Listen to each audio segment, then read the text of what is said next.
اہدنا الصراط المستقیم، یا اللہ ہمیں سیدھے راستے کی طرف ہدایت عطا فرما۔ یعنی کہ یا اللہ ہر بندہ جو ہے وہ اپنی اپنی اسٹریٹجیز بتاتا ہے کہ پیرنٹنگ میں کیا کرنا چاہیے کیا نہیں کرنا چاہیے۔ ویسٹ میں چلے جائیں تو ان کے اپنے سٹینڈرڈز ہیں، اپنے نارمز ہیں، ہم نے کس چیز کو فالو کرنا ہے۔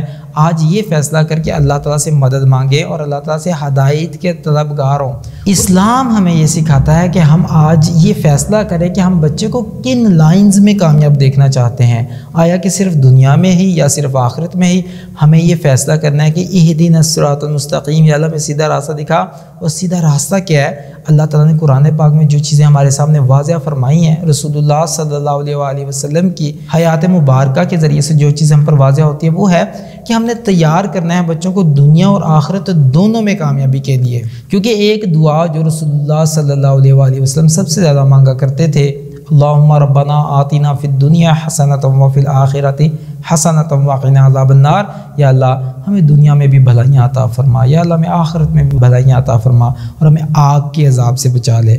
تو بچوں کے حوالے سے بھی ایک سٹینڈرڈ سیٹ کریں کہ I have to increase my knowledge, مجھے اپنے آپ کو مزید قابل بنانا ہے، سیکھتے چلے جائیں اور دین کے مطابق چیزوں کو انڈرسٹینڈ کرتے چلے جائیں اور اسی کے مطابق بچوں کو تیار کرتے چلے جائیں کہ جس کے نتیجے میں بچہ ہر معاملے میں بچہ ایک انتہائی میچور پرسن کے طور پہ سامنے آ سکے اور انتہائی کامیاب ڈیسیجن میکنگ کر سکے۔ اسے یہ بھی پتہ چل جائے کہ میں نے کیا کرنا ہے کیا نہیں کرنا، اس میں یہ والی سینس ڈیولپ ہو جائے۔